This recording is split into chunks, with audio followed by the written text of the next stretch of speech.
ہماری غلط فہمیاں ہیں، کوئی تو ہو جو ہماری غلط فہمیاں دور کرے۔ خیال بدل جائے تو منظر بدل جاتا ہے۔ بھائی صاحب کا ایک بڑا پیارا فکرہ ہے کہ جس کا جو خیال ہے اس کا وہی حال ہے۔ خیال اچھا ہے تو حال بھی اچھا ہے، اور اللہ کی نعمتوں میں سب سے بڑی نعمت حسن خیال ہے۔ یہ اس دن بھی میں ڈیٹیل میں نہیں جاؤں گا، پیشنٹس ہوتے ہیں، لیکن میں ان سے اجازت لیتا ہوں کہ ان کا یہ جو آپ بیتی ہے وہ میں لوگوں سے شیئر کروں تاکہ لوگوں میں امید بڑھے۔ ایک خاتون میرے پاس آئیں، کچھ ان کے ساتھ بڑی زیادتیاں ہو گئی تھیں اور وہ دل میں نفرت لیے بیٹھی تھیں، اور جس کے لیے نفرت لیے بیٹھی تھی وہ فوت ہو چکا تھا۔ تو جب میرے پاس آئیں انہوں نے گلے شکوے کیے، تو میں نے کہا کہ حضرت واصف علی واصف رحمۃ اللہ علیہ ارشاد فرماتے ہیں کہ اگر اللہ قیامت کے دن تم سے پوچھے کہ پہلے کس کو جنت میں بھیجوں تو تم نے اس کا نام لینا ہے جس کو تم نے جہنم میں بھیجنا۔ ایک مہینے بعد جب لوٹ کے آئیں تو انسان بدل چکا تھا، چہرے پہ رونق، آنکھوں میں نور۔ تو مجھے کہتی ہیں کہ ڈاکٹر وسیم جب میں یہاں سے اٹھ کے گئی پہلے تو میں گھر کی طرف جا رہی تھی، مجھے آپ کی بات ہضم نہیں ہوئی، لیکن پھر میں نے گاڑی موڑی اور میں قبرستان چلی گئی، اور میں اس کی قبر کے سامنے کھڑے ہو کے میں نے کہا کہ جو تو نے میرے ساتھ کیا معافی کے قابل نہیں ہے، لیکن جا تجھے اللہ کی رضا کے لیے معاف کرتی ہوں۔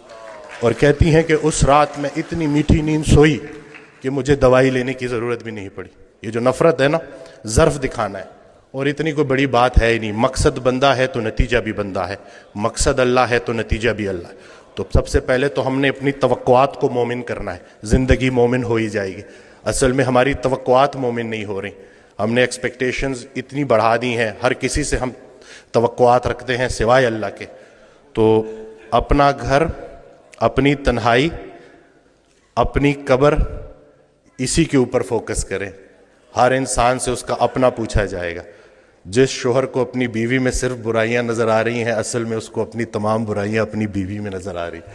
اچھے شوہر کو اپنی بیوی اچھی لگے گی، برے شوہر کو اپنی بیوی برے لگے گی۔ اب بتاؤ بیوی اچھی لگتی ہے یا بری لگتی ہے؟ یہ نہیں کہ سارا کا سارا فوکس ادھر کر دیا، جھگڑا ہی نہیں کرنے دیتے، سارے جھگڑے ہی ختم کر دیے الحمدللہ۔ جھگڑا جو ہے نا وہ دو بندوں کا نام ہے، صلح ایک بندے کا نام۔ ابھی ریسنٹلی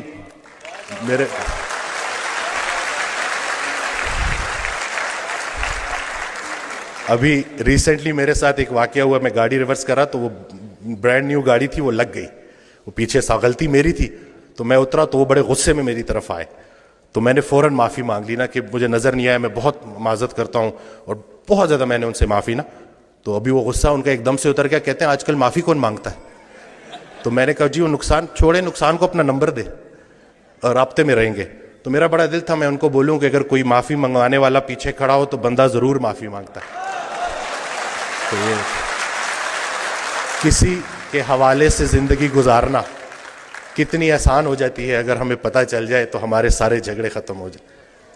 میں تو جو میں نے آڈیوز میں جو سنا ہے نا کہ جنہیں ہم رخصت کرتے ہیں وہی ہمارا استقبال کریں گے، تو حضرت واصف علی واصف رحمۃ اللہ علیہ کی میں آڈیوز سنتا ہوں تو اس میں انہوں نے جو ہمارا فوکس ہی چینج کر دیا ہے کہ جب ہم وہاں پہ جائیں گے تو جن کو ہم پیچھے چھوڑ کے آئے تھے وہ ہمیں آگے ملیں گے، تو اب ان کے لیے کیا لے کے جا رہے ہو؟ تو اپنے والدین کے لیے صدقہ جاریہ بننا ہے، اور یہ چھوٹی سی زندگی ہے، اس میں الجھنا نہیں ہے۔ آسانیاں دو، آسانیاں ملیں گی۔ ہر وہ نیکی جو تم دوسرے کے ساتھ کرتے ہو اصل میں اپنے ساتھ کرتے ہو، ہر وہ بدی جو تم دوسرے کے ساتھ کرتے ہو اصل میں اپنے ساتھ کرتے ہو۔ اسلام کوئی بات نہیں ہے جو پڑھ کے سنانی ہے، اسلام ایک کام ہے جو کر کے دکھانا ہے۔ تو اللہ پاک ہمیں استقامت دے کہ یہ لوگ